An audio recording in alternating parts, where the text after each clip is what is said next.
Welcome to News9 Live and I am Kartikeya Sharma. This is the special episode of On Point. And in this edition I am joined by Deputy Leader of the Congress Party in Lok Sabha, Senior Congress MP from Assam, Gaurav Gogoi. Thank you very much. Thank you. For giving time on Point. And let me begin this conversation by asking you, can we say that the green shoots have come? Congress has revived as a potential, substantive and a powerful opposition in Lok Sabha? Oh, absolutely you can. And clearly, we have come a long way since 2022 when we had our Chintan Shivir in Udaipur. At that time, many had written us off. In fact, many had written the obituary of the Congress party. And I must say, with a sense of sincerity, we too were in, we too felt grave concern about the future. And since then, we came up with the idea of doing a Bharat Jodo Yatra. That became so popular that we asked for a second Yatra. We won elections in between in Karnataka and Telangana, yet we also lost in Madhya Pradesh and Chhattisgarh. There was an entire wave around Prime Minister Modi and his Ayodhya Ram temple consecration. And the entire media ecosystem had built a cult around the 400 plus seats that Prime Minister Modi had announced. You also saw going into this election, we fought the election with our hands tied behind our back. Our election accounts were frozen. Chief ministers were sent to jail. Many opposition leaders were inducted. In such a context, to have come up with such a result, I must say is kudos to our organizational strength, to our leadership, and obviously the greatest of all credit goes to the Indian people for restoring the balance in today's democracy. Congress saw also revival in Northeast. So I'll begin with Manipur. You won both the seats. Does it politically indict Biren Singh? Absolutely. But why are we talking about indicting the state leadership on the basis of an election? The indictment should have happened when the conflict broke in Manipur in 2023, when the state was divided on ethnic lines, when more than 60,000 people were displaced, more than 100 people lost their lives. Until today, conflict has not been resolved. Children are living far away from their parents. They are unable to attend school. They are living like refugees in their own country. And the drug trade continues unabated. The problem from Myanmar continues unabated. Why should this result be a referendum? And it won't be taken as a referendum if the conflict and the result of the conflict has not led to the BJP to seriously introspect on the leadership of the Manipur Chief Minister. Surely losing 2 seats will also make no dent in the political impact. I think they are deaf to the cries of the people of Manipur. What has gone wrong in Manipur? Your understanding of the conflict? The conflict has many aspects to it. First, let's look at the geopolitical aspect. The role of Myanmar and the instability around Myanmar and the inability of our Indian Foreign Service, the Minister of External Affairs, the National Security Advisor to address this issue. What is the point of giving smart comments in conferences in the US when you can't solve a situation in South Asia in your own neighborhood, which has an impact on the domestic security of India, especially the Northeast? So the complete, the complete failure of the Indian Foreign Service, the MEA and the MHA vis-a-vis the Northeast, vis-a-vis its geopolitical situation, let us start from there. Or is it because of the lack of political outreach, before we go to MHA or MEA, that there is no vibrant peace committee? There was a peace committee, I don't know what happened to it. You can't get Kuki and the Maiti MLAs to sit together. It's like the Republic still hunting for Gandhi in Noakhali. As I said, that is another aspect of why the MHA and the MEA are not playing a serious role. It is the MHA's role to bring the communities together. It is the MHA's role to identify how the police battalions were looted of their arms. It is the MHA's role to ensure that the armed forces and the local police forces act in coordination instead of pointing fingers at each other. But more importantly, it is the lack of the BJP to take ownership for their failures. And this is a pattern that we've seen since the days of demonetization. They don't own up to their failure with demonetization. They don't own up to the failure in Galwan Valley. They don't own up to the failure of the terrorism that is taking place in Jammu, and they don't own up to the failure of Ladakh, and they don't own up to the failure in Manipur. When you don't own up, when you try to cover up, when you try to bury the issue, how will you solve the problem? When you try to behave as if the problem doesn't exist. Today, RSS Mohan Bhagwat has said that there is an issue in Manipur. Correct. But what did he say a year before? Few months earlier, he had given credit to the BJP government in the state and the center for deftly handling Manipur. So this episodic attention towards Manipur will not result in healing this huge gap and trust deficit that has taken in the two communities. And coming from the Northeast, I feel sad when I see politics dividing Northeast. I have seen in Assam politics uniting Northeast. I have seen in Assam, Meghalaya, when Congress was there, that politics taking the Northeast out of insurgency, bringing about stability, bringing about political stability. And today, due to politics, I am seeing instability starting in Manipur with its impact on Mizoram and with its impact on Assam also. Let's talk about Assam. In Assam, the defeat of Badruddin Ajmal by a margin of 10 lakh. Can we say that it reflects a different mood, though in terms of Lok Sabha, BJP did far better than the Congress party? Absolutely. You must look at DHUBRI, Mr. Ajmal's seat, and Ayodhya in the same light. In both cases, voters have rejected fundamental politics. In both cases, voters have rejected the politics of hate. In both cases, voters have rejected the politics of division. In both cases, voters have voted for bread and butter issues, voted for daily issues, voted on employment issues. And therefore, credit to the voters of Ayodhya and credit to the voters of DHUBRI for rejecting this politics of hate and division. But even then, the politics of Hemanta Biswa Sharma, Congress has not been able to defeat it. From 2014, he still lords over the politics of Northeast. He is the strong politician of the entire region. He is a big factor in why the BJP is doing poorly in Northeast. Why is it so when BJP does well in Northeast, media gives credit to Hemanta Biswa Sharma, and now that BJP has done poorly in the Northeast, why is his name not being mentioned? In Meghalaya, the NDA allies have lost both seats. The last time in Meghalaya, the NDA lost Tura was in 1996-98. Today, the NDA ally has lost in Nagaland. The last time Congress won Nagaland was in 1996-98.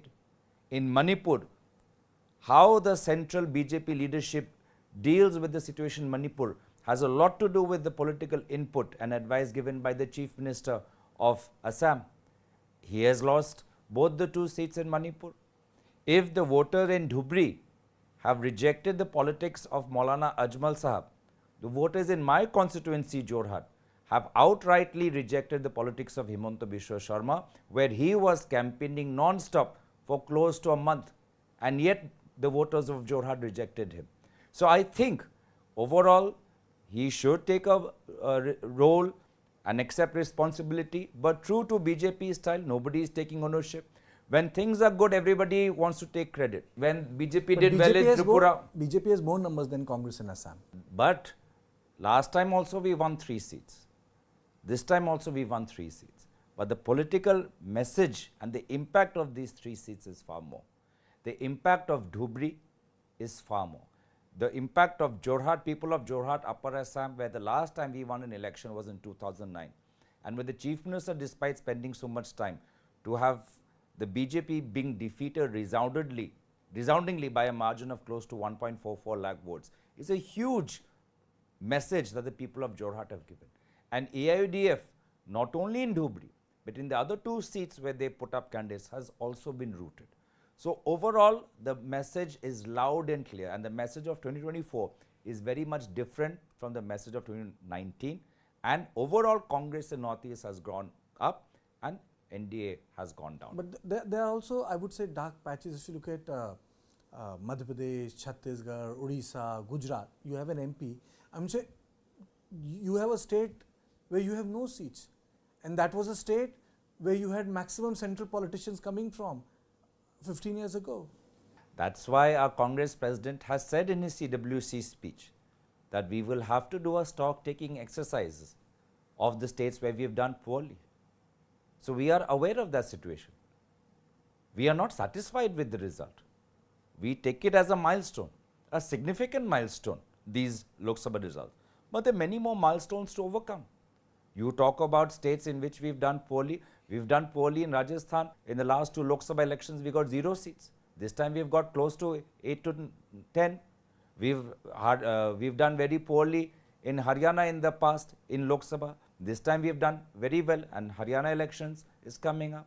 Last 2 Lok Sabha elections we've done very poorly in Maharashtra. We are the single largest party in Maharashtra. Maharashtra elections is coming up. So yes, we will have to consolidate on our gains, and we have to learn from our errors and course correct for the future. After the election, the first issue which the Congress party has taken up is NEET. Nationally, why? Why has suddenly found a space in the political radar? Why not? 24 lakh students gave the NEET exam, and compared to the results of last 2 years, there has been so many errors. We've never seen so many students getting full marks. In the past, it was, maybe 2 or 3 students who would get their full marks. This time, 67 students. We've never seen one center having so many students doing well, and we've seen that in many cases. There have been arrests across in Bihar, in Gujarat. And on top of that, the education minister's first remark was to give the the NTA a clean chit without having done any inquiry. And only now, 2 days later, he's starting to roll back and admit to their irregularities. The fact that they're trying to cover up is why we're making a big issue, because we cannot allow them to play with the lives of our 24 lakh students. Do you think India requires an examination minister? The volumes are high, Z-main, then you have QIT, then you have NEET. It's like lakhs and lakhs of students are there, the high volume. And the examination system is unlike what is there for the Army, NDA or UPSC, which is in phases. See, volume and scale is part of any Indian public policy approach. It's not just in exams. There are so many bank transactions that are going on. There are so many medical records that are going on. So any policy undertaken by the government has to take into account for the scale of it. So why look at examinations separately? In 21st century India, when you're trying to position yourself as a Vishwaguru, you cannot conduct examinations. What kind of message is this government sending? And when there are errors, why not do a thorough, unbiased, comprehensive inquiry to figure out where the loopholes are instead of trying to cover up the issue? What are the 3 main demands of the Congress party when it comes to NEET? The removal of the NTA chairman. There has to be a complete inquiry, and don't rush through, in my opinion, don't rush through the counselling process. The counselling is slated to be on 6th July. Why rush through it? Let the inquiry come out. We don't know how the grace marks were awarded. What were the arbitrary? We don't know the scale of the scandal. So these are the 3 demands. And it is only due to us pushing that at least today the education ministers said that there are irregularities. But otherwise there was no admission of guilt. But we have to push more. And that's why we are saying that do this investigation not under the NTA, which is what this government is doing. We are saying do it under a Supreme Court monitored body. Will you be taking up this issue in the parliament? Absolutely. What is the parliament for? Will you demand a discussion on this issue NEET? We demand accountability. Discussion without any outcomes is mere an exercise in rhetoric. We don't want a rhetorical debate. We want accountability. The parliament is not only, the parliament is beyond debate, is meant to demand for accountability. and we want this government to show us that they are serious about the lives of 24 lakh students. Do you think there should be a minister responsible for exams? A person like an examination minister? Let them do the inquiry, let them come out with the loopholes, and then based on that, let the solutions come up. I don't want to, presuppose a solution. I want to figure out what the loopholes are. If I presuppose and say, well, this is the answer, I don't think there's any magic bullet. There has to be a structural overview. We have to look at the coaching centers also. We have to look at examination centers also. So I don't want to offer a magic bullet without any evidence to say this is the solution that is required. But you would agree that the exam mafia or the education mafia, it transcends political and state boundaries. I mean, say it's everywhere. Yeah, I admit it's one of a big problem. I admit it should be taken seriously. Why do you think in the Congress manifesto we put paper leak as such a core promise of us? Because we identified it in state after state. In our own state where we had our government in Rajasthan, we had a similar issue. And we understand that today coaching centers, examination centers, in collusion with high-ranking government officials are running a scam in which they are cheating middle-class parents of lakhs of money. For these exams, our youth are spending anywhere to 2 to 3 years of their valuable youth for giving these exams. What for are they preparing so hard if tomorrow somebody can just pay 30 lakhs and get the results and get full marks? Should punishment laws become stringent like the way they were made for doctors? I don't want to presuppose any solution. I'll give you an example. There was a huge demand by doctors. People would come and beat the doctors. And then now in every hospital it's written there, every clinic, you try to hurt a doctor, it's a non-bailable offence. You can't hit a doctor when he's discharging his duty. Do you think that there is no deterrence for this, the people who leak examination papers? Because, that's the first thing which a child encounters, that the system is unfair. See, again, we have some of the stringent punishments in the IPC, and yet crime keeps increasing. So is deterrence, does it lead to reduction in crime? That's a separate debate altogether. But as I said, let us do the inquiry, let us use NEET as an example. Not only NEET, as you said, in CUET also, in other examinations also, there is the same nexus running. We must look at coaching centers and examination centers, because the way they are mushrooming the schools, students hardly go to schools. In this particular NEET exam, we found that there was a girl who did very poorly in class 10, class 12, and then ended up doing fantastically well in NEET. How is that possible? So, we have to look at the education system, because it is fundamental to building a skilled population, a skilled workforce for the future. And lastly, why does Congress continue to raise the issue of EVMs? I mean, it's the same EVMs I've given you now. You have 101 MPs in Lok Sabha. You are a triple-digit party after a decade. The same, because of EVM, Narendra Modi is 240. There is a coalition government. I mean, why is this idea of a sort of a stolen election, something very, very American? Why are we in a rush to give the election commission a clean chit when they have been behaving in a biased manner throughout? Today, the voters of NCP have shown who the real NCP is. The voters of Shiv Sena have shown who the real Shiv Sena is. Why couldn't EC reach the same conclusion? Why were EC so kind to Ajit Pawar faction? Why were EC so kind to the Eknath Shinde faction? And it is the EC which is running this. We have seen the EC being quiet on electoral bonds, unless it was only the Supreme Court who stepped in. We saw the EC being hesitant to release Form 17C data on the date of polling, which I have never seen before.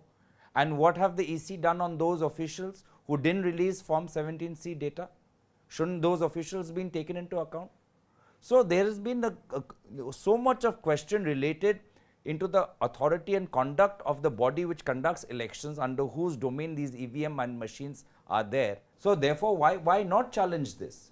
We must ensure, irrespective of whether our party wins or some other party wins, that elections in India are done in a fair, transparent manner, and elections hold the faith of the people, and we must strive for higher and higher levels of accountability, excellence and Are transparency. you still sticking to the idea of a ballot box counting? I'm sticking to the idea that let us have a debate over this issue. In the run-up to the elections, many political parties wanted to meet the election commission to talk about the process. We have, why was the election commission afraid to meet political parties to have a debate on this issue? Are they saying that they are on the gold standard, that this standard cannot be improved? This benchmark is the highest benchmark they have. Can it not be improved? Can it not be more foolproof? Can the hackers, can the criminals can they not find a way to bypass the current technologies and the current procedures? So it is this attitude which leads to many questions, and surely there were so many machines that were faulty. You give me an account in how many EVM machines were replaced. I can say in my own election, there were so many EVM machines that were replaced, that were faulty. The control unit was not working, the ballot unit was not working, the time was not working. If they are so fault proof, then how are these errors? Why are EVM so, in this election also, so many EVM machines just broke down? Some chip had to be removed, some technician had to come. Are you saying that this is still on the Congress menu, the EVM machines? Absolutely, because you have to get public faith in democracy. You have to get these institutions to be accountable to the people and not to the ruling party. So this remains a key issue. Thank you so much, sir. Thank you. Thank you for taking time for News9. Thank you.